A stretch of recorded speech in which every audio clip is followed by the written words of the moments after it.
Muy bien, pues buenos días. Muchas gracias por estar aquí hoy. Vamos a tener una mesa redonda que es más como un debate entre vosotros, libres. Hay algunos, digamos, puntos que se pueden cubrir, pero puede que las conversaciones lleven a no cubrirlos o a cubrir otros, ¿vale? Entonces, por ejemplo, podemos hablar de escenario macro y dónde van los tipos de interés. Podemos hablar de qué perspectivas de mercado tenéis para los próximos meses y el próximo año, renta variable, renta fija, oro, por ejemplo, materias primas. Podemos hablar de cómo veis hoy la inversión temática y obviamente el tema de sostenibilidad, que es algo aún muy relevante, sin duda, pero es verdad que parece que se está quedando, por lo menos por ahora, con menos relevancia, pero creemos nosotros que es algo más que se va a mantener con mucha fuerza, o sea, ponemos la convicción nuestra, y yo creo que probablemente de todos vosotros aquí. ¿Qué riesgos podríamos tener en el año 2026? Y luego puedes terminar un poco como con una frase o shock o un mensaje corto, pero muy donde queréis enfatizar o qué creéis que deberíamos fijarnos más o destacar.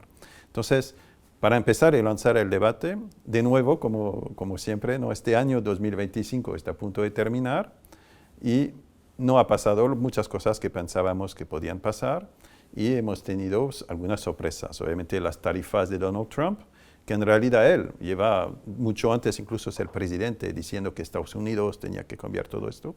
Hemos visto una reacción fuerte de los mercados inicialmente, pero luego se ha recuperado y puede que el impacto, o parece por ahora que el impacto no sea tan grande. Hemos visto el oro tener un recorrido tremendo. Nosotros creemos que es porque hay una pérdida de confianza en las divisas principales, en la libra, el euro, el dólar, el yen, menos el franco suizo, ¿no? De las divisas fuertes.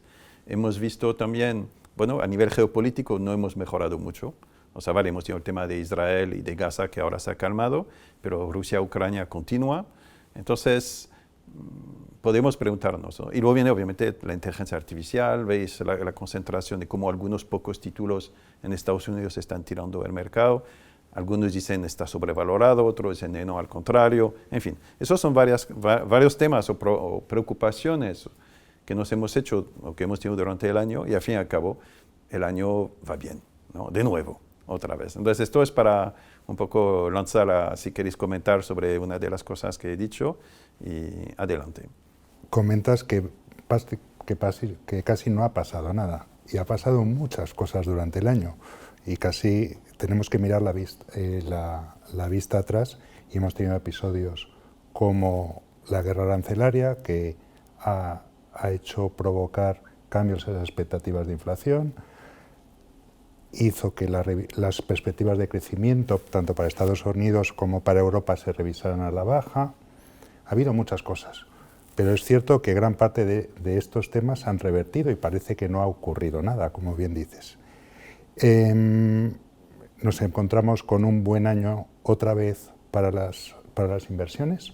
Tenemos prácticamente todos los activos que han tenido una revalorización positiva, al igual que el año pasado.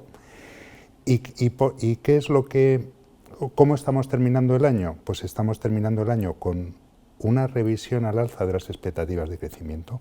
No llegamos a las expectativas de crecimiento que teníamos a principio de año, pero es cierto que cuando se anunciaron las tarifas hubo una revisión generalizada y ahora está volviendo a repuntar.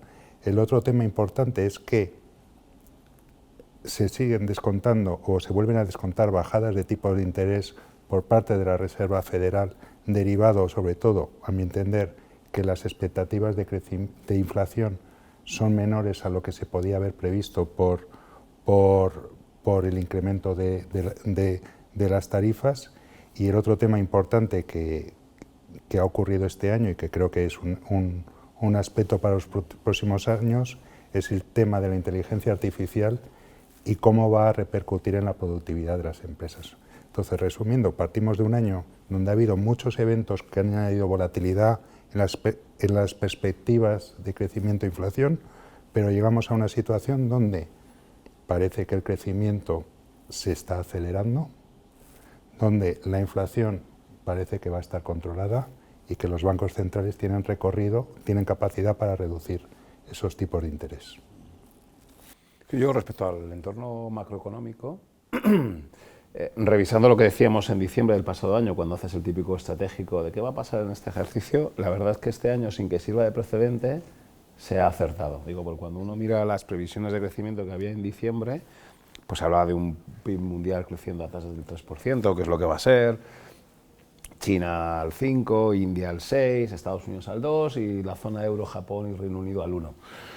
Perdón, que eso es lo que finalmente va a suceder. Y digo que no suele ser habitual, ¿no? Que cuando uno hace las previsiones de crecimiento económico, pasa un año y digo, coño, hemos acertado, pero es verdad que antes hemos pasado por un momento donde tuvimos nuestras dudas. Estoy hablando fundamentalmente de marzo y abril, donde yo creo que todos los economistas nos vimos obligados a recortar las previsiones de crecimiento económico, porque no solo era una cuestión de los aranceles, de la imposición de los aranceles, sino sobre todo el temor de que hubiera una guerra comercial, de que a la imposición de los aranceles por parte de Estados Unidos el resto de países reaccionaran poniendo otros y ese era un poco yo creo que el temor, ¿no? Y hoy el diagnóstico, el balance que podemos hacer es que efectivamente se han puesto aranceles, han sido más bajos de lo que inicialmente dijo Trump. 2, el tipo efectivo del arancel es más bajo que el que se ha acordado, y yo creo que esto es importante. Y además, 3, no ha habido esa guerra entre los países, ¿no? Por lo tanto, ese factor distorsionador que podíamos tener asociado a los aranceles, pues no se ha materializado. Y por lo tanto, diría, si alguien se fue el 31 de diciembre, desconectó y se fue a un paraíso por ahí y ha vuelto y no se ha enterado de todos estos líos intermedios, digamos, lógico, coño, el escenario macroeconómico ha sido bastante en línea con el que teníamos previsto hace un año y es un escenario macroeconómico relativamente positivo en términos de crecimiento económico, ¿no? Luego, si queréis, profundizamos en más cosas, ¿no? Pero por comentar lo de la pura situación del crecimiento del PIB, ¿no? Sí, no, la verdad es que cuando uno analiza qué ha pasado, efectivamente han pasado muchas cosas, pero si uno ve lo que ha hecho la renta variable en términos generales, en índices, pues el año ha sido magnífico, está siendo bastante bueno en términos globales, ¿no? Como si no hubiera pasado nada, ¿no? Pero sí han pasado muchas cosas, ¿no? Y es que ya no son los aranceles, ¿no? Yo creo que nosotros lo que vemos es que los aranceles lo está gestionando bien Trump, en el sentido de que te pone muy de máximos y luego te los baja a la mitad, por decir un número, con lo cual todos nos ponemos súper contentos, es decir, qué bueno es, pero la realidad es que en enero estaban al 2% y ahora están al 15%, más o menos tasa efectiva algo más bajo, que no deja de ser una subida de impuestos descomunal para los propios americanos, que son ellos los que lo tienen que pagar, o bien las empresas vía márgenes, con lo cual digamos que ahí tenemos dos factores de riesgo, que ya veremos, ¿no? Ahora lo que pasa es que encima con el shutdown pues no tenemos datos, estamos digamos en ese punto digamos, de inflexión en donde hay poca visibilidad, ¿vale? Y los mercados se están moviendo al calor de bajada de tipos, como comentaba Javier antes, y inteligencia artificial también, que sigue la película, ¿no? Pero sí es cierto que el año deja, o por lo menos como lo vemos nosotros, bastantes incógnitas, ¿no? De cara a futuro, y es inteligencia artificial sí o no, entendemos que sí, vamos a obtener retornos de esos ingentes gastos en donde, en términos de PIB, si no existieran, el PIB no estaría en los números que están en Estados Unidos, ¿vale? Punto 2. De verdad, ¿cuánto va a tener o cuánto va a bajar si están bajando los tipos en Estados Unidos? ¿Por qué, no? Porque dices, me fijo en el mandato del empleo, pero joder, uno ve los indicadores adelantados, peticiones semanales de desempleo y están muy lejos de términos recesivos, que es más cercanos a 400.000, estamos casi en la parte baja, ¿no? Digamos, hay un montón de incógnitas que yo creo que iremos resolviendo, se irán resolviendo, bueno, nos van a preguntar seguramente, iremos viendo al año 2026 en cuanto empecemos a ver resultados y publicaciones de todo lo que falta, ¿no? Y eso yo creo que va a marcar el devenir de los mercados financieros, no solo de equity, sino también de la renta fija, ¿no? Digamos, si lo tengo que resumir un poco el año hasta acá, hasta la fecha actual, yo diría que lo que pasa en Estados Unidos se queda en Estados Unidos. Yo creo que el resto del mundo va un poco, no voy a decir aparte, pero va con otra dinámica diferente que lo que pasa en Estados Unidos. Sí, anticipamos probablemente bajadas de tipos de interés en Estados Unidos. ¿Y en Europa cómo lo veis? En Europa, respecto a los tipos de interés de intervención, si no cambia nada, creo que van a quedarse alrededor del 2% a los niveles actuales durante bastantes trimestres. Si en caso de que existe la posibilidad de una baja de tipos, sí, pero para ello debería haber un deterioro de la situación macro, que podría ocurrir por problemas en Francia u otro tipo de problemas. Nosotros no lo vemos. O sea, nosotros estamos viendo aceleración del crecimiento desde unos niveles muy bajos, pero cierta aceleración, y no vemos posibilidad de movimientos del Banco Central en el próximo año. Otro tema es los tipos de interés digamos a largo plazo de la deuda pública. Ahí sí que en la parte larga no estamos asustados, pero nos preocupa la posible ampliación de algunos spreads de crédito, de algunos spreads, como puede ser la deuda pública francesa. Creo que pueden ser oportunidades de compra, sobre todo para carteras que no tengas la esclavitud de un valor liquidativo. Estoy refiriéndome a las carteras de seguros. Creo que nos puede dar oportunidades para comprar deuda pública francesa por encima de España, igual que Bélgica, que también ha ampliado, también nos puede dar oportunidad. Entonces, esa volatilidad en los spreads, en los diferenciales de la deuda pública, creo que va a continuar en los próximos trimestres, y sí que nos preocupa, pero no es un tema del 2026, es un tema para más adelante, el volumen de la deuda pública, no solo en Estados Unidos, o sea, tanto en Estados Unidos como en Europa. Son volúmenes que hay que financiar. Sí. Y a pesar que ahora los tipos de interés son bajos, la carga de intereses sobre PIB es soportable, podemos entrar en una deriva de incremento de la deuda pública, llegar a un momento donde en los países haya que hacer reformas dolorosas para reducir ese endeudamiento.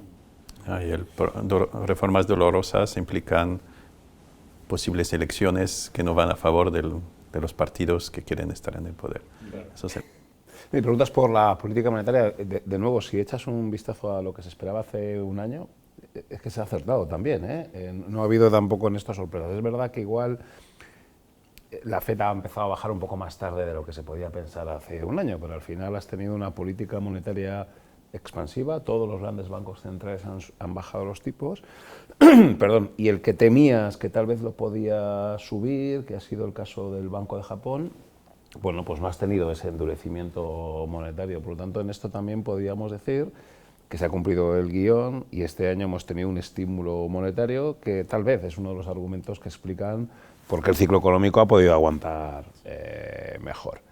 ¿Qué va a pasar a partir de ahora? Bueno, nosotros sí que pensamos que ya el BCE ha hecho todo el trabajo que tenía que hacer. Y de nuevo aquí, en este debate que se tiene muchas veces, esta vez no podemos decir al BCE que ha ido por detrás de la curva, ni que ha ido por detrás de la Reserva Federal de Estados Unidos.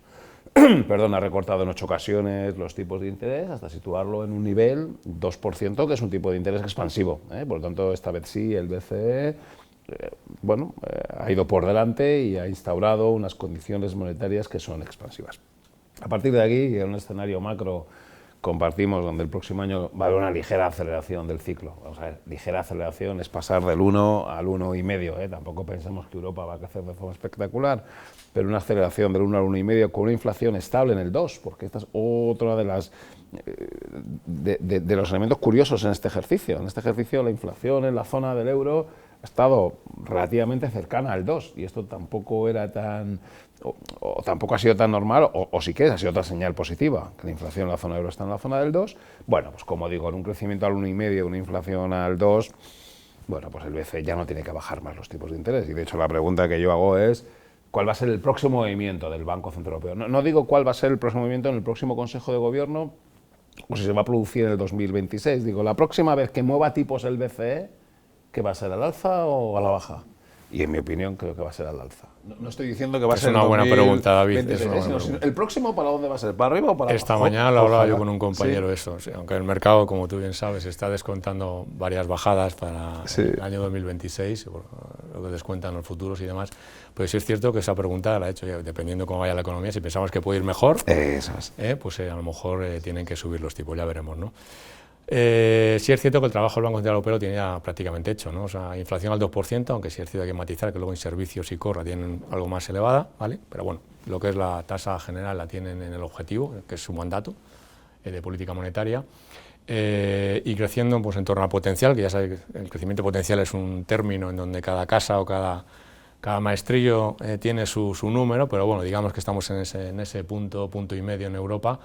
pues la tiene la situación es idílica, ¿no? Con lo cual el hecho de que baje de tipos será porque de verdad el agregado se acerque más al 1 o por debajo en crecimiento, hablo de eurozona, por debajo del 1%, cosa que ese escenario por lo menos no lo trabajamos nosotros ahora mismo, o porque, no sé, Francia, la situación francesa se estropee mucho, a pesar de que el último dato de Producción Interior Bruta ha sido sorprendentemente bueno, motivado por algunos pedidos, pero bueno, ha sido bastante bueno en términos generales, y como bien decías tú, que no convocan elecciones porque los partidos mayoritarios puede que salgan perjudicados, con lo cual no les interesa. Digamos que hay un equilibrio ahí un poquito raro, vamos a decirlo así, ¿no? Con lo que yo creo que está en ese punto en donde, hecho el trabajo, puedo hacer cualquier movimiento en función de cómo vaya la economía. Y quizás las presiones en Europa sean más deflacionistas que inflacionistas, ¿no? Pues sobre todo por si China deriva buena parte de sus exportaciones hacia Europa. Ya veremos, ¿no?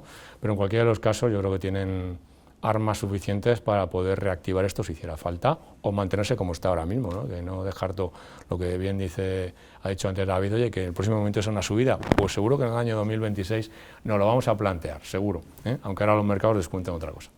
Yo solo por cerrar la parte de política monetaria, hemos hablado de la convencional, los tipos de interés, que estamos todos bastante de acuerdo en que también aquí hemos ganado cierta visibilidad, es la parte de no convencional.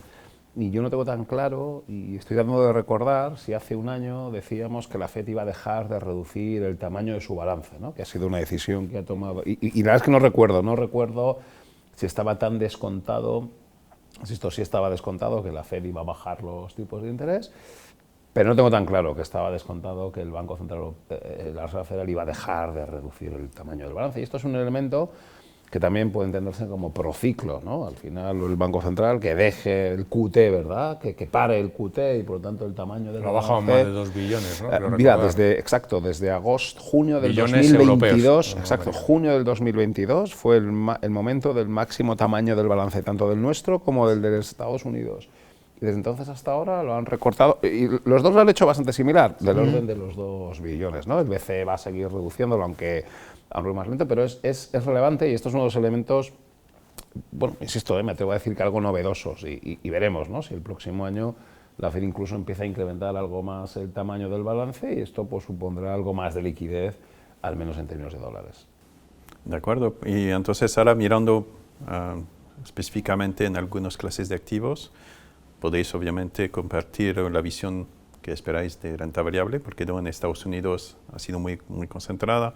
Tenemos todos esperanza de que el plan de estímulos de Alemania va a dar un cierto empujón a algunos sectores europeos. Tenemos la convicción de que en China, aunque la situación no es tan brillante, pero sí que el gobierno está consciente de que tienen que hacer más deberes y más esfuerzos para apoyar la economía. Podríamos hablar de, como veis, la renta emergentes. Si el dólar sigue debilitándose, lo cual es una opinión que tenemos aquí en Horizon, pues para mercados emergentes puede ser interesante la renta variable. Aunque otra opinión que tenemos, cuando miramos de cerca los mercados emergentes en renta variable, nos damos cuenta que también ahí hay pocas empresas que de verdad tiran del carro, ¿no? Que claro, una estrategia como la del MSCI Emerging Market Equity es amplia en la cantidad de posiciones, pero en realidad son pocos. O el oro, ¿no? Que como mencionaba antes, creemos que una razón por su espectacular comportamiento ha sido una pérdida de confianza en las mayores divisas, desde la libra, el euro, el dólar, etc. Si queréis hablar de activos, ¿cómo los veis? Yo sí que hago un titular de bolsa. Ataca. Titular de bolsa es, y lo hilamos con la macro, ¿no? Un crecimiento del PIB mundial del 3, una inflación del 3 y un crecimiento de los beneficios, hablo del ACUI, hablo en global, del 10%. Esos son los titulares. Que es muy... sirve para un manual de macro, dice, oye, mira, una posición estacionaria es que el PIB crezca al 3, que la inflación sea del 3, y como hay ganancias de productividad, los beneficios crecen al 10. Perfecto. Pero si te digo 3 más 3 con crecimiento del BPA del 10, ¿cuánto tiene que subir el mercado bursátil? Ni de coña, con perdón, dices un 20, que es lo que está pasando este año, ¿no? Y digo, pues este año, o sea, si hubiéramos dicho al principio de año, este año el PIB va a ser un 3, la inflación es un 3 y los BPA es un 10, hubiéramos dicho, bueno, pues la bolsa va a subir un 8. Te voy a decir un 10. Sí. Un 10. Bueno, pues ha sido un 20, ¿no? Y esto es lo que yo creo que ha subido de más. Así como gran titular, ¿no? Claro, por eso el PER se ha ido para arriba, porque claro, si la bolsa te ha subido un 20, y claro, no puedes decirme que es que el PER ha ido para arriba porque estaba por debajo de la media. es que ya estaba por encima de la media. Y claro, con un PER bursátil, hablo del ACWI, pues en 22 veces, pues uno le da la sensación de que igual el último tramo alcista en bolsa pues ha sido contra el próximo año, ¿no? Yo ahí te diría, David, depende, ¿no? O sea, y nosotros estamos ligeramente underweight en bolsa americana, desde hace ya unos meses, lo cual hay meses que nos ha ido bien y meses que no nos ha ido tan bien. Pero bueno, es una convicción que tenemos ahí, siendo conscientes que tiene un peso relevante o muy importante en lo que es, los índices mundiales, ¿no? Y de hecho, si lo miras así, dices, ¿cuánto pesa un 60 y tantos en el market cap global? Y a nivel de PIB es un 30 más o menos, pues dices, oiga, aquí hay algo que no me cuadra, ¿no? Debería de corregirse, no digo que se vaya al 30, pues sería una castaña importante, pero sí que tenga cierta convergencia, como pasó en 2008 o 2002, los años, principios de los 2000, creo recordar que bajó hasta el 30% el peso mundial, ¿no? Claro, depende de que los ratios, está claro que no son indicadores de comprar ni de vender, y claro, depende de lo que miremos. Si te miras el S&P 497, pues los ratios son otros, no el EPS 7, si te miras el Equal Weight es otro, como tú bien sabes, ¿no? Como sabéis todos, son otros. Yo creo que estamos en una fase en donde, para que la bolsa americana siga haciéndolo bien, si sigue con la música de bajada de tipos y inteligencia artificial, seguirá haciéndolo bien, porque se puede estirar la goma hasta no sabemos cuándo, pero sí es cierto que también habrá un momento en donde el inversor tendrá que ir buscando dónde podemos aprovechar esa inteligencia artificial, en qué sectores, en el que hace yogures o en el que hace, no sé, vigas de hierro. Pues eso es lo que habrá que ir viendo, que sean los sectores que tiren al futuro, que es lo que tienen que hacer los analistas de equity, ¿no? Es su trabajo, ver dónde están ahí, dónde está eso, ¿no? Y luego el resto de bolsas, pues hombre, los ratios están en zonas más neutrales. Y si Europa pensamos que va bien, aunque vaya ligeramente bien, o mejora, que es más fácil que sorprenda al alza que Estados Unidos, puesto que las expectativas están sustancialmente más bajas, pues es posible que con crecimientos sustancialmente más bajos de BPA, de beneficio por acción, pues también tengamos un mejor comportamiento relativo que la bolsa americana, ¿no? Yo creo que eso puede ocurrir como ocurrió hasta abril, ¿no? Luego ya veremos. Nosotros actualmente estamos sobreponderados en equity, estamos sobreponderados en mercado americano. Y hemos tenido, bueno, pues volatilidad en el año. Pensando... Perdona, ¿está ¿sí? sobreponderado el mercado americano? El peso, o sea, si ya neutral tienes mucho peso en Estados Unidos, si está sobreponderado en Estados Unidos, tú... No, pero mi benchmark no es el No es el mundial. no es el mundial. Ya sí que No, tiene, no, sí. no, no, Vale, no es el Si no mundial. es toda la cartera, Pero hemos estado, ya pesa 65 estamos largos, bastante largos en Estados Unidos y bastante largos en activos de riesgo. Es cierto, o sea, comparto vuestra la visión, pero lo que es pensar mirando hacia el futuro, decir, joder, es complicado continuar justificando que lo vaya a hacer bien, o por lo menos a la velocidad que hay. Pero tampoco hay nada que nos invita a reducir esa sobreponderación. O sea, tenemos un entorno de crecimiento acelerándose, inflaciones a la baja, aunque no sé si lo hablaremos luego, para mí es uno de los mayores riesgos que hay. Los beneficios que se están publicando, sobre todo en Estados Unidos, son buenos, las guidas son buenas, pero claro, el estar tan largo, ¿qué nos hace ahora? Intentar ser muy ágiles para cambiar esa posición y reducir esa sobre exposición al equity, porque en algún momento va a llegar una corrección. ¿Qué es lo que estamos mirando? Estamos buscando, sobre todo, no tantos sectores, sino compañías que puedan beneficiarse de la inteligencia artificial, porque no todas las empresas de un sector van a tener la capacidad de adaptarse. Entonces estamos intentando buscar esas empresas. Creemos que la inteligencia artificial... El otro día en una cena con un banco nos preguntaban, oye, ¿cuántos de vosotros ya estáis utilizando inteligencia artificial tanto en vuestra vida personal como en el trabajo? Y prácticamente, yo creo que todos ya lo habíamos dicho. La misma pregunta hace 12 meses, seguramente no... Mucho más bajo. Mucho más bajo. Y eso te hace pensar que realmente el mundo va a cambiar, el incremento de la productividad va a ser una realidad. No sabemos cuánto.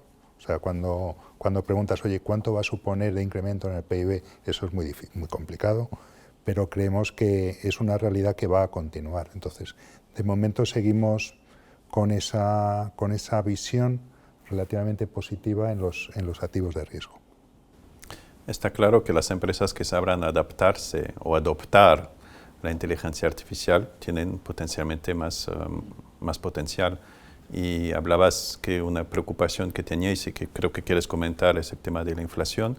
Nosotros creemos que precisamente la inteligencia artificial, como va a permitir mejora de productividad, debería tener un efecto sobre la inflación, claro, de irse reduciendo con el paso del tiempo. No estamos hablando de los próximos meses, pero mirando de aquí a 5 años, creemos que sí. Pero esa es la duda. Y a mí también me genera eso dudas, ¿no? Porque al final de inflación, aunque están en Europa sí está, pero si nos fijamos en la americana, dices, claro, aquí se mezclan ya cosas no tanto económico, sí de política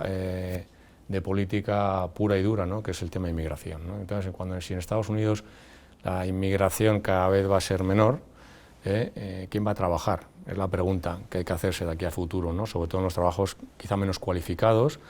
Entonces, la pregunta es, ¿de verdad la productividad que podamos obtener vía inteligencia artificial va a solventar esa falta de mano de obra por la propia inmigración que haga que la inflación no se vaya al alza?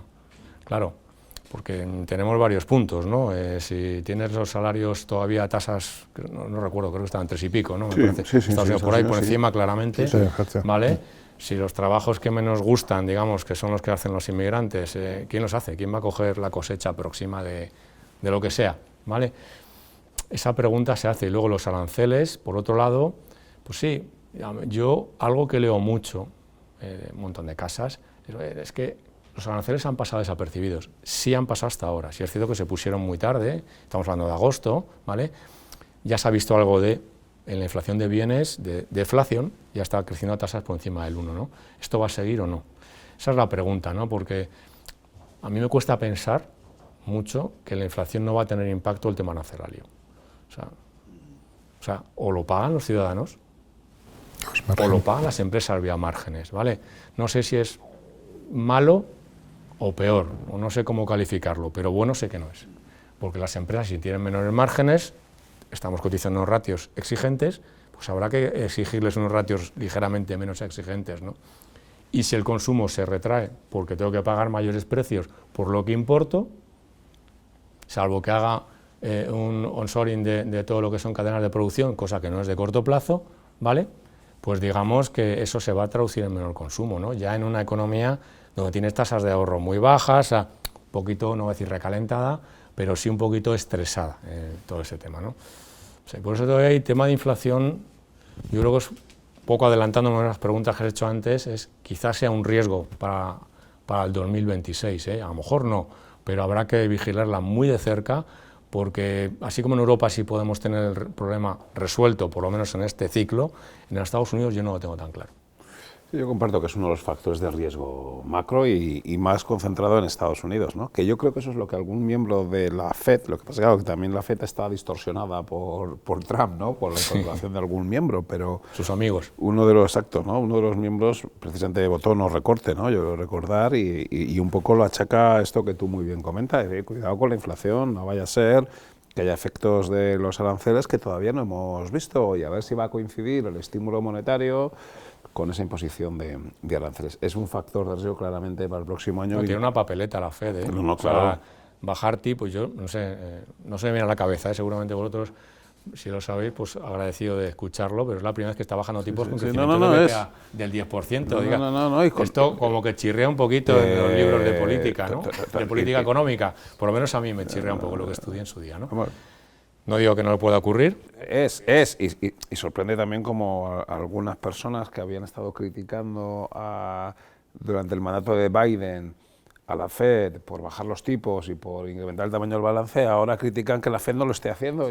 Bueno, siempre hay un para tema todo. exacto, dice, pero bueno, si ahora desde el punto de vista ortodoxo, igual tendría sentido que la FED diga, vamos a esperar a ver, que es un poco lo que decía Powell, ¿no? No, más que nada porque te puedes encontrar que sigo bajando tipos porque preveo que el empleo, que es lo último que deberíamos de ir viendo mal, habría que ver otros indicadores mucho más adelantados, no hablo del soft data, sino de hard data, ¿vale?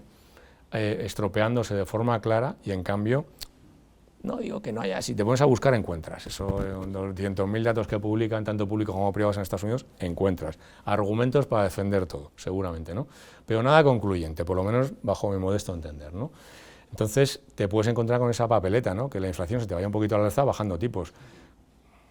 Se ponen en cuestión ya no solo lo que estás haciendo, credibilidad, no sé, un montón de cosas que no son precisamente buenas para los mercados financieros. Todo esto aderezado con déficit público, deuda, como tú bien comentabas antes, estresada, que a lo mejor no es de ahora, podemos convivir, pero los mercados se suelen adelantar y donde los largos y ultralargos en renta fija se pueden poner un poquito más tensos, que ya los hemos tenido ahí este año, hemos sufrido, ¿no? 30 años al 5 y todo el mundo rezando, y, oiga, que no se nos vaya, porque esto va a empezar a crujir por algún lado, ¿no? Sí, pero, o sea, yo más de...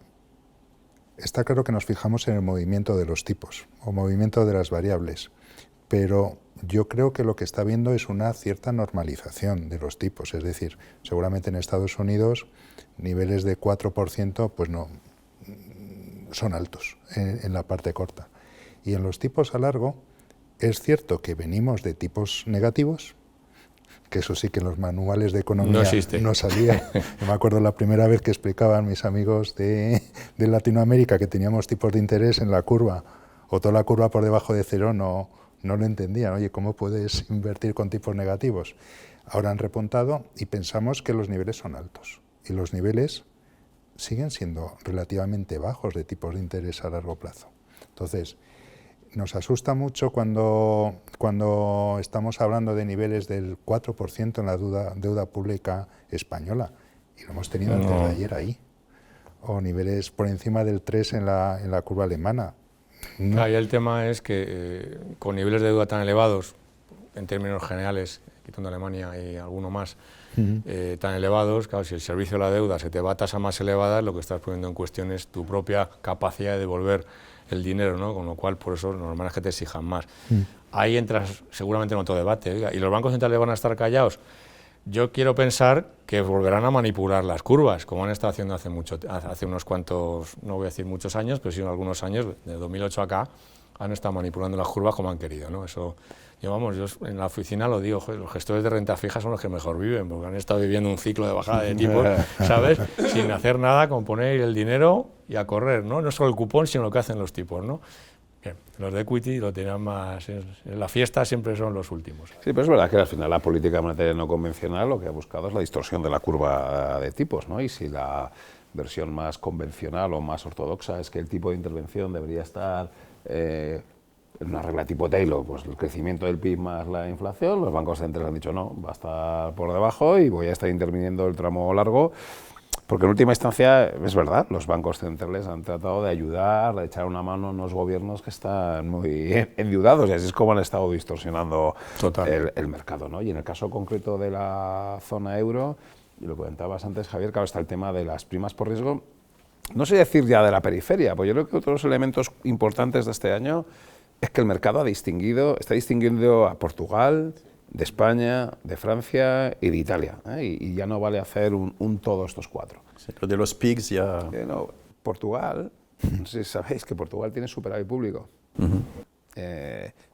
Sí se puede, claro que se puede tener un crecimiento del PIB y aprovecharlo para tener un superávit público. Reducir deuda. Y están reduciendo la deuda PIB, ¿eh? Y la prima por riesgo de Portugal está bajando de forma importante porque efectivamente yo tengo ya un ratio de deuda PIB en la zona del 90, que todavía es alto, ¿eh? No es Alemania evidentemente, pero Portugal tenía 130 hace 10 años aproximadamente. En España, bueno, no está mal, ¿eh? Tenemos déficit público del 2,6, es verdad que una economía como la nuestra creciendo a un 6% en nominal, bueno, pues tendríamos que intentar tener superávit público, pero bueno, es verdad que estamos reduciendo el ratio de deuda PIB, está en el 100, no tanto porque esté reduciendo el déficit público, sino porque claro, el PIB nominal está creciendo al 6%, lo hacemos por el denominador, ¿no? Pero dice, bueno, eso digo que es lo que te lleva al mercado. Exacto, y por eso, oye, ¿por qué Portugal está por debajo de España? Porque está reduciendo la deuda PIB mucho porque tiene superávit público. ¿Por qué España está reduciendo la prima por riesgo? Porque tiene superávit público. tendría que tener, perdón, porque tiene un menor déficit público, tendría que tener superávit público. Y el problema lo está teniendo Francia. Italia y Francia. ¿Por qué? Porque no son capaces de crecer. Es que el PIB francés este año va a crecer al 0,5 con la inflación, es que es incapaz de crecer. Entonces no tiene esa palanca de reducción del déficit y la deuda pública que estamos teniendo otros países, que es un crecimiento nominal. Y eso este año el mercado lo ha sabido hacer, ¿eh? Y es este año donde la prima por riesgo de Francia, que estaba por debajo de la española, ¡plum!, se nos ha ido hasta la italiana. Yo creo que ahí también es importante para crecimientos en la eurozona, sobre todo países dependientes del crudo y de gas, que gas ahora prácticamente ya no hay gasoductos, pues han desaparecido los que vienen hacia Europa. Pues el hecho de que el crudo, que hay crudo en el mundo para que esté sustancialmente más bajo de los niveles actuales, a los 60, 58 que estaba esta mañana más o menos, con lo cual yo creo que eso beneficia mucho a Europa. El hecho de que el gas también, que ha estado tensionado y pagamos un gas mucho más elevado que en Estados Unidos, que son autosuficientes, estén construyéndose un montón de plantas regasificadoras, que es donde vienen los cuellos de botella en Europa, no tanto por metaneros, pues yo creo que eso puede hacer que, sobre todo en economías tan industrializadas como Alemania o Italia en este caso, que tienen una industria potente, pues creo que eso le puede ser un empujón para ver sorpresas positivas, o incluso, como lo que David comentaba hace un momentito, que veamos números más saludables en términos financieros de cuentas públicas, ¿no? Curiosamente, el año que viene me parece que Alemania va a tener más déficit público PIB que Italia. O sea, con todas las... Sí, con no todo, lo he visto. con todo el tema de incremento de gasto público, etcétera, Ahora te etcétera. digo una cosa, por fin. Por fin. Dice Es que el Alemania, que tú puede. puedes, exactamente, Claro, como tú puedes, y tú tienes la necesidad, porque claro, Alemania era el todopoderosa economía alemana y hemos visto que también ha tenido sus errores y tiene sus flaquezas, ¿no? Es verdad que estaba un poco dopada porque tiene una fuente de energía Muy barata, muy barata, y claro. Eso claro, se les ha tener acabado, petróleo, ¿no? y ahora se les ha acabado. Y luego han tenido una industria de la automoción que se han dado cuenta de que no han sido capaces de adaptarse, y la industria de la automoción china pues le está levantando los clientes, su industria pesada, pues no estamos dando, es decir, que Alemania es un país que está dando cuenta de que tiene que cambiar su modelo productivo y que efectivamente tiene la posibilidad de hacerlo vía Gasto público. gasto público. Claro, yo tienes la parte del gasto público que parece que está poniéndose en marcha en Europa, y la parte privada, ¿no? Porque claro, tampoco tiene mucho sentido que tengamos tasas de ahorro del 13, Exacto, 14 en Europa agregadas, exacto. cada país luego tiene un poco más, menos las suyas, pero que tenemos un montón de huchas, ¿no? Hay que gastárselas, ¿no? Porque al final estamos perdiendo dinero simplemente con la inflación. El meter el dinero es en un monetario, pues no tienes prácticamente no cubre ni la inflación, ¿no? Con lo cual estás perdiendo dinero, ¿no? Todo eso yo creo que hay que ponerlo en marcha. ¿Qué hace falta para ponerlo en marcha? Pues no lo sé ahora mismo qué medidas, pero está claro que aquí a lo mejor la desconfianza que hay porque tenemos una guerra muy cerca, miedo a no cobrar pensión porque la sostenibilidad de los sistemas, no sé, no tengo ni idea, habrá un montón de factores que yo desconozco, pero que seguramente si eso se pone en marcha, Europa puede hacerlo sustancialmente mejor. Aquí hay un punto que me gustaría comentar, y es un ciudadano X de España coge su dinero que lo tiene en un depósito de Caixa y en lugar de coger el depósito invierte en un fondo. Pagamos poco, ¿eh? Por eso no, ya hacéis bien pagando poco, Claro. porque lo que importa es que esa persona se convierta, esto es una cosa que yo insisto, inversor, y coja e invierta en un fondo de Caixa, en un fondo mixto de Mafre. Pero claro, la pregunta que os hago yo, esa persona que invierte en un fondo mixto con un peso en bolsa, me lo inventa del 40%, la mitad es Estados Unidos. Es decir, lo que está pasando en Europa es que ese ahorrador que está invirtiendo en un fondo de inversión, una buena parte de ese dinero lo estamos llevando hacia Estados Unidos. Bueno, pero tenemos productos que tienen 100% como Europa. los de Mafre, No, pero- en donde está muy sesgada 50-50 Pero prácticamente. hay que decir, y por eso, y tú antes lo has dado antes el dato, es decir, Estados Unidos es una economía que tiene el 25% del PIB mundial, pero tiene el 50% del tamaño de los mercados de capitales. Hay otro dato, con un 5% de la población, ¿eh? Y claro, ellos han sido capaces de desarrollar un mercado de capitales que permite canalizar el ahorro de otras economías. Y dices, claro, es que Europa tiene superávit de la balanza por cuenta corriente y lo que estamos haciendo es llevándoselo hacia allá. ¿Qué tendríamos que hacer? Desarrollar mucho más nuestro mercado de capitales y potenciar que muchas más compañías salgan a cotizar a la bolsa, que muchas más es decir, porque entonces los benchmarks cambiarán. Y resulta que el tamaño relativo de los mercados financieros europeos es igual de grande que el de Estados Pero Unidos. eso ya lo hemos visto, David, fíjate, es que no recuerdo ahora mismo, para los números soy un poco desastre, ¿no? Para muchas cosas, pero los números también. la bolsa americana está pesando en 2000 y pico, sí, 2002, 2008, pesaba un 35, no un 60, o sea que hay ajustes que se producen, no es un ajuste de un mes, sino es ajuste de años, ¿vale? Y luego ahí entramos en dos cosas, y perdona, Javier, porque ibas a hablar y te he cortado. En dos cosas. Uno, para Europa hace falta un plan Draghi, que ya lo tenemos, hay que ponerlo en marcha, no solo explicarlo, ponerlo en marcha, lo cual hay que conjugar un montón de políticas y de políticos, cosa que es complicado, por lo menos como lo vemos, y luego se supone hay una segunda parte, eso tú bien dices, depreciación del dólar. Moneda hegemónica, entonces el dólar ¿a cuánto se tiene que ir? Para que eso pase a 1,40. Ahora hablamos del dólar, pero hay un tema importantísimo para cambiar los mercados en Europa, que es la educación financiera. Sin lugar a dudas. Lo hablamos, pero no conseguimos hacer que la gente joven, en lugar de invertir o invertir en ladrillo, que está muy bien, pero que empiecen a invertir mensualmente una cantidad en un fondo, planificar el futuro, en unas acciones, cuando ahora es sencillísimo. Cualquier app que tengamos de las que seamos clientes, comprar acciones lo haces a 3 o 4 golpes de clic. En Estados Unidos, y una de las razones que muchas veces cuando ves los múltiplos de algunos valores en Estados Unidos, si lo analizas desde el punto de vista ortodoxo, no tiene mucha explicación. Pero yo creo que hay que añadir en la ecuación el peso que tiene el señor Smith de Pensilvania, que compra 4 acciones de Nvidia. O sea, la cantidad de inversión que tienen las familias americanas en el equity es muy, muy superior al europeo. Entonces, eso explica parte de la revalorización de los índices americanos. En Europa eso no existe.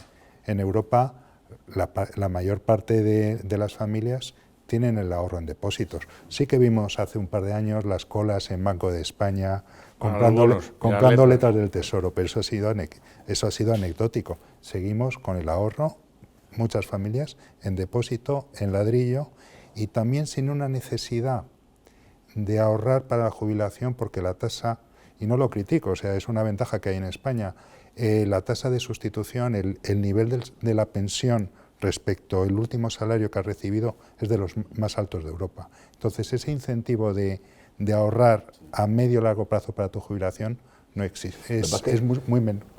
Y a mí me gustaría decir que, sí, pero si conseguimos que ese ahorrador se convierta en inversor y compre un fondo de inversión, es que está comprando acciones de Nvidia, ¿eh?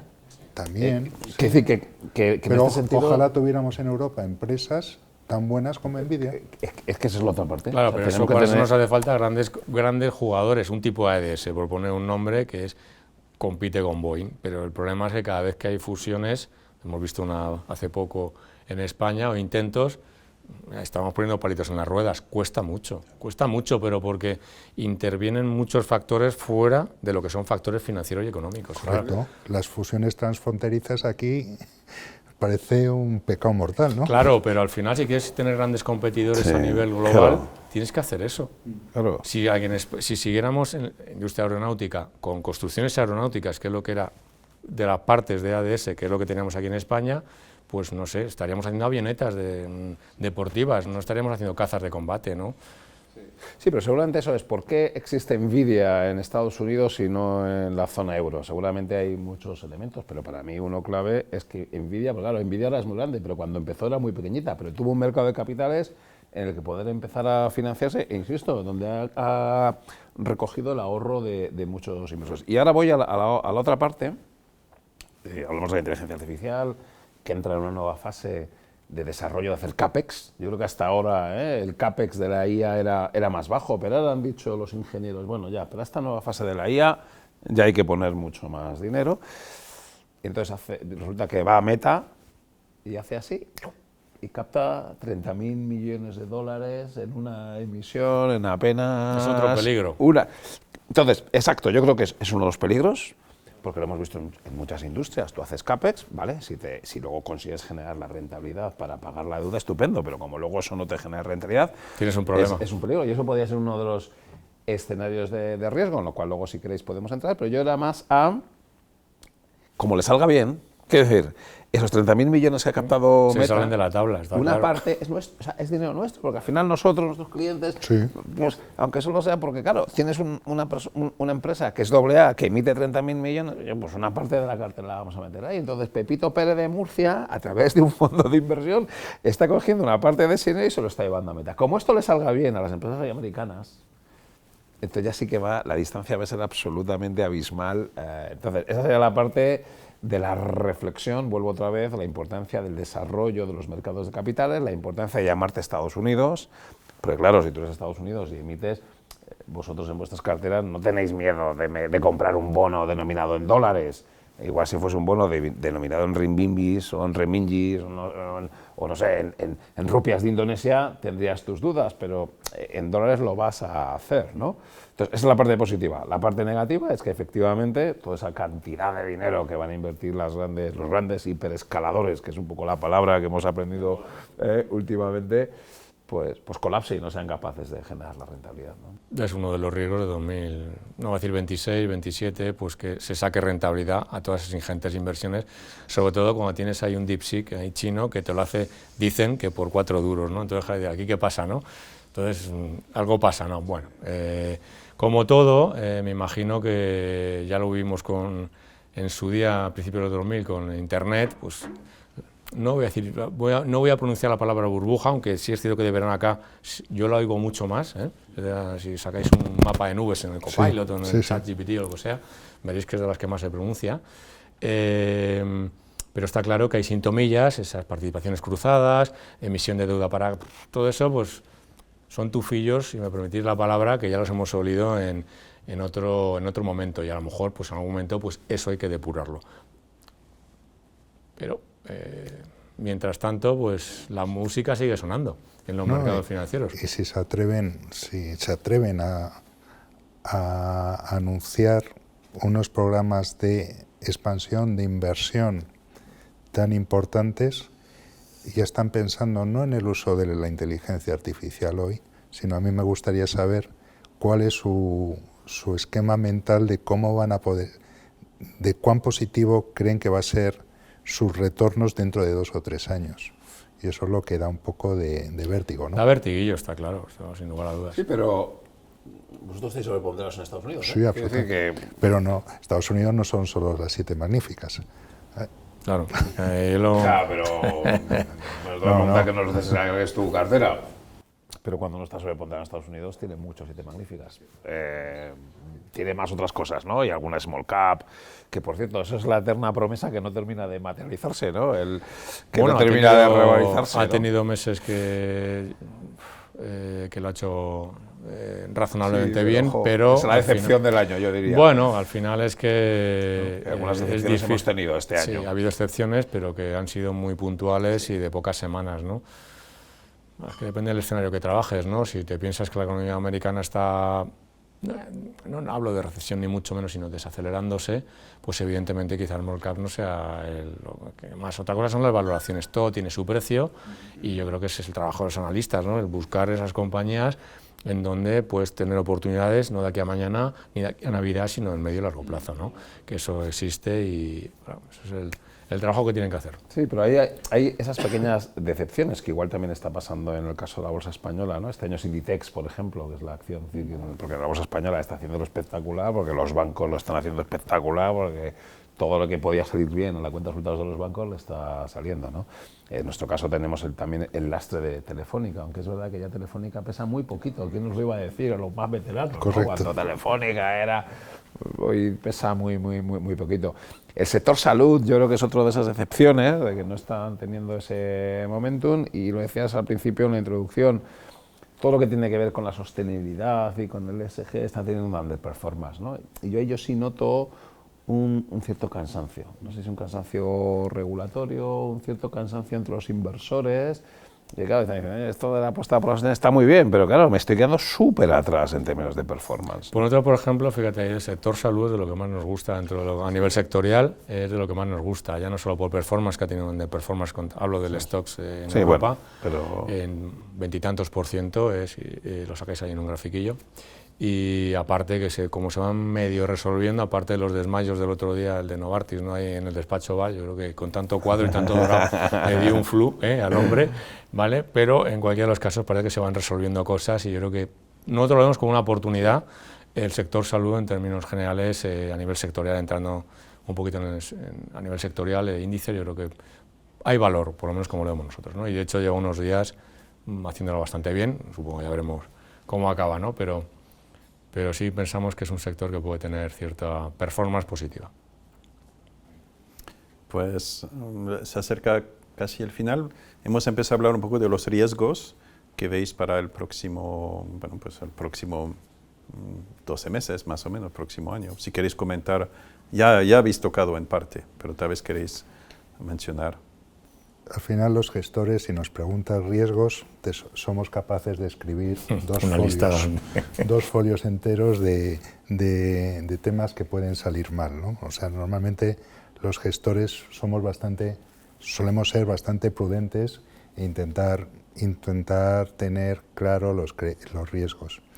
Dicho esto, a pesar de ello, nuestra visión es relativamente positiva.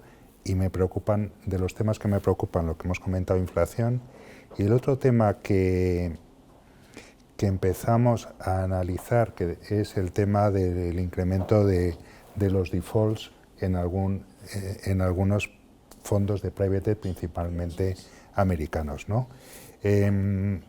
O sea, a mí la expresión de Diamond, de JP, de que cuando ves una cucaracha, el problema no es la cucaracha, sino que hay muchas más, pues creo que es exagerado, pero es un tema que, debido al crecimiento que han tenido esta industria, principalmente en Estados Unidos, es probable que algunos GPs hayan relajado los covenants en los préstamos.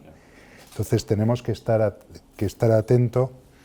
Seguramente no es un tema de los próximos trimestres, pero cuando se produzca una desaceleración, que se producirá, los ciclos existen. En algún momento en los próximos años la economía americana tiene que reducir su crecimiento. Podemos tener unos problemas en algunos fondos de private debt o private equity. Yo tampoco soy muy partidario porque ya hay gente que le gusta mucho decir cuáles son los factores de riesgos, ¿no? Porque esto forma parte de nuestra amígdala cerebral y nos gusta decir, yo ya te lo dije, que había estos factores de riesgo, pero bueno, como se nos pide señalar algunos, yo creo que hemos coincidido en la inflación. En Estados Unidos, yo creo que es el factor de riesgo. Estoy muy de acuerdo, y no lo habíamos comentado hasta ahora, algún riesgo de impagos en el direct lending, ¿no? En el private debt, que es un asunto que no hemos comentado y que se está desarrollando, y eso en Estados Unidos. Bueno, pues es relevante porque además algunos de esos fondos de private debt a su vez están financiados con bancos y ese puede ser el aspecto a tener en cuenta. Y por meter algo novedoso, el 10 de octubre tuvimos un crypto flash crash. ¿Eh? Y en apenas unas horas tuvimos una corrección del 20% en el Bitcoin o del 15% en el... Bueno, vigilemos eso. ¿Eh? De nuevo, no estoy diciendo que porque detectemos factores de riesgo vayamos a decir que se vayan a materializar. Pero como, bueno, nuestra obligación es poner ahí post-its diciendo, oye, ¿dónde puede pasar algo? Yo añadiría también el mundo cripto, ¿no? Bueno, a muchos los hemos comentado ya, ¿no? Pero sí es cierto, ya también es cierto que depende de cómo estén los mercados, la lista de factores de riesgo es más grande o menos, ¿no? Y como el mercado americano está estresado, pues ponemos un montón, podemos rellenar una lista, ¿no? Yo, desde un análisis muy top-down, te diría, pues yo creo que el tema arancelario es un factor de riesgo, porque las políticas arancelarias no se acaban con un acuerdo, van a estar permanentemente negociando, sobre todo con los chinos, pues porque tienen dos cosas que a unos les gustan. Las materias raras, que donde tanto China las produce y las transforma, mundialmente tienen la hegemonía, y los americanos tienen los chips, con lo cual tienen que ser amigos, aunque no se vayan a cenar juntos, tienen que ser amigos, ¿vale? Para eso, ¿vale? Luego van a estar renegociando constantemente, ¿no? El tema de la inflación, como hemos comentado, es otro de los riesgos importantes. El entorno geopolítico, eso es imprevisible, con lo cual lo que pueda pasar. Y luego al final hay otro importante también, como vemos nosotros, y es que la economía china y la economía americana desaceleren. Yo creo que se junta ahí en un combinado un poquito raro, ¿vale? Porque la economía china La americana está en proceso de, por eso están bajando los tipos, si no, no estarían haciéndolo, y los chinos al final tienen un PIB muy descompensado, tienen un consumo interno que es la mitad cuando no, y se quieren acercar más al estándar occidental, ¿no? Del 60, 70, por ahí, depende de qué país hables, ¿no? Con lo cual, tiene ahí un dilema en donde si no exporto tanto a Estados Unidos, Europa, me imagino que enseñará los dientes, ¿no? Si nos invaden con sus productos, pues vamos a ver cómo acaba eso, ¿no? Y eso, si se combina con tipos a lo mejor más altos, largos, ultra largos, por las deudas o condiciones financieras a nivel estatal peores, pues podemos entrar en un escenario un poco feo. Pero digo que son escenarios que no tienen por qué cumplirse y que pueden materializarse o no. Mientras tanto, en el corto plazo, pues los mercados, a mí cuando dicen, ¿cómo están los mercados de renta variable? En subida libre, ya sé que da un poquito de vértigo decirlo, pero es que es la realidad. No podemos decir otra cosa, ¿vale? Sobre todo los grandes que conocemos, ¿no? A disfrutar, mientras, ¿no? Digo yo, que es lo más bonito, ¿no? Carpe diem, ¿no? Claro, ya habrá tiempo de preocuparse si los valles de lágrimas vienen habitualmente. Exacto. Y además no nos preguntan, si vienen por lo más insospechado. Por eso comenta Javier, a lo mejor de la deuda, ya pasó con la subprime años A, que lo veíamos por ahí y dice, ¿qué es esto? No sabemos ni qué era el subprime. Pues resulta ser de la movida que se montó después, ¿no? O sea, quiero decir que hay que estar atento, monitorizarlos y en base a eso ir tomando decisiones en tus carteras o en tus inversiones, en nuestra estrategia en términos generales. Sí, un poco el concepto de cisne negro, ¿no? Que puede haber algo que no esperamos que se Siempre pasa, es que si lo supiéramos no serían negros, serían blancos. Exactamente. Pues muchas gracias. Terminando, pues tenéis, digamos, un minuto de oro, si lo que más queréis destacar o poner en evidencia ahora, cada uno. Pues no lo sé. Yo pensando en el 2026, que ojalá sea el año de la aceleración económica, tanto en Europa como en Estados Unidos y especialmente en Europa, creo que el crecimiento es muy importante en todos los niveles, en nivel social, en nivel político, en nivel económico, y creo que estamos en condición y están los mimbres puestos para que posiblemente ese deseo se cumpla en el año que viene, y ojalá tengamos un año 2026 con unas rentabilidades tan positivas como en los años anteriores. Es la pregunta, pero siempre pasa en estas fechas, ¿no? Que no suba más, que no nos queda para el año que viene. Siempre decimos lo mismo en noviembre y diciembre y luego sube un 15, ¿no? Y dices, ¿qué pasa aquí, no? Y como te pierdas enero... Siempre pasa lo mismo, sí. Es histórico, sí. Yo, ya que he hablado, y así, David, yo diría, si tengo que resumir nuestra estrategia un poco 2026, yo diría que un poco frase así más hecha, que es cautela sin caer en el pesimismo, ¿no? Yo creo que es un poco como resumiríamos toda la estrategia que estamos llevando en CaixaBank. Yo diría que no es normal acertar en la previsión de crecimiento, acertar en la moderación de la inflación y en un contexto de crecimiento y de inflación tener a los bancos centrales de aliados. Todo esto que ha pasado este año positivo no es normal, por lo tanto, yo sé que aquí estamos entre profesionales, pero como igual nos leen gente no tan profesional, que no es normal que la bolsa suba un 20%, que no es normal que se gane dinero en renta fija. Es decir, que lo que ha pasado este año es absolutamente excepcional. Que es verdad que el entorno macroeconómico a priori es relativamente favorable para que el próximo año continúen las cosas bien, sí, pero no con la magnitud de este año. Y sobre todo, y otro asunto que no hemos comentado y me gustaría también señalar, no es normal que haya tan poca volatilidad. Cuando uno mira el VIX está muy por debajo de la media, apenas hemos tenido un par de episodios de spike de volatilidad. No, cuidado. Digo porque a ese ahorrador que le estamos tratando de convencer para que se convierta en inversor, tenemos que decirle que tampoco es normal esto, porque los mercados financieros son mucho más volátiles. No va a ser que luego tengamos episodios de volatilidad. Pues para eso hay, David, para combatir la volatilidad, yo creo que estamos de acuerdo los tres, diversificación en mayúsculas en tus carteras, yo creo que es lo mejor que se puede hacer para evitar... Y confiar en gestores profesionales. No, y decías antes la formación y la pedagogía también. Tenemos que decir, la formación y pedagogía, es que esto no es normal, es decir, porque no vaya a ser que te conviertas en inversor, te metas en un fondo mixto y de repente los mercados caigan y sufras volatilidad. Y dices, oye, no me dijiste que había... No, te quiero decir que hay volatilidad, que lo que hemos visto este año de poca volatilidad no es normal. Pero el VIX, el MOVE, cualquiera que cualquiera, mira, la volatilidad del tipo de cambio dólar-euro, la que sea. Que está en 6, pero bueno, esto no es sí, muy bajo. Tan escasos movimientos, ¿no? Muy bien, pues hemos terminado. ha pasado 1 hora y ahí parece que han sido 5 minutos. Sí, eso ha pasado. Porque ha sido Lo has hecho muy, muy agradable. No, esto es la idea de este tipo de encuentro, donde se pueda comentar los diferentes temas con total libertad, y es muy interesante precisamente contrastar opiniones y todo. Así que muchísimas gracias. Muchísimas gracias a vosotros. Gracias. Ha sido muy bueno. Muchas gracias. Gracias.